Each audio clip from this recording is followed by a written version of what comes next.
आपको याद होगा कि कुछ समय पहले कैसे चीन के कुछ जहाज भारत के चक्कर लगा रहे थे।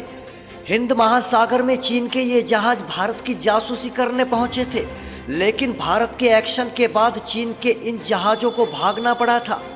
लेकिन अगर आपको पता चले चीन का बनाया हुआ एक खतरनाक युद्धपोत मुंबई पहुंच गया है, तो आप क्या कहेंगे?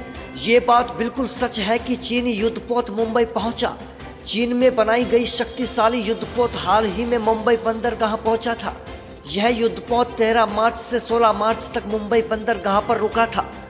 इस दौरान युद्धपोत के चालक दल ने भारतीय नौसेना वरिष्ठ अधिकारियों के साथ मुलाकात भी की।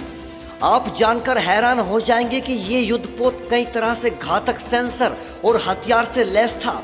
लेकिन आप ये सोच रहे होंगे कि चीन का बनाया हुआ ये खतरनाक युद्धपोत मुंबई कैसे पहुंच गया और भारत में 3 दिन तक रुकने की इजाज़त कैसे इसको दे दी? तो आइए इसका जवाब आपको देते हैं। दरअसल मुंबई बंदरगाह पर पहुंचने वाला ये युद्धपोत अल्जीरिया नौसेना का था। अल्जीरिया ने 2020 में चीन से इसे युद्धपोत को खरीदने का समझौता किया था। यानी ये युद्धपोत बनाया चीन ने था, लेकिन अल्जीरिया एक समझौते के तहत इसे खरीद लिया था।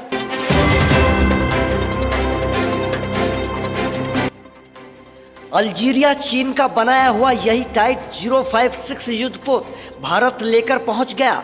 अल्जीरिया के साथ भारत के बहुत ही अच्छे संबंध है। ऐसे में दोस्त देशों के युद्धपोतों को भारत सरकार एक्सक्लूसिव इकोनॉमिक जोन में आने की अनुमति दे देती है। अल्जीरिया भारत का मित्र देश है। मित्र देश के ऐसे युद्धपोत अक्सर ईंधन और खाने पीने की चीज़ों के लिए बंदरगाह पहुंचते हैं।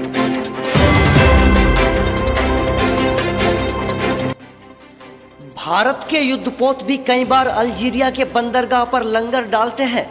आपको जानकारी दे दें कि अल्जीरिया की लोकेशन रणनीतिक तौर पर काफ़ी महत्वपूर्ण है। यह देश यूरोप और अफ्रीका की सीमा पर बसा हुआ है। ऐसे में अल्जीरिया के साथ दोस्ती बनाकर रखना भारत के लिए काफ़ी महत्वपूर्ण है। आपको जानकारी दे दें कि ब्लैक सी का रास्ता भी अल्जीरिया के पास से होकर ही गुजरता है। इसके अलावा ये देश जिब्राल्टर जल संधि के पास भी स्थित है, जो एक प्रमुख समुद्री व्यापारिक मार्ग है।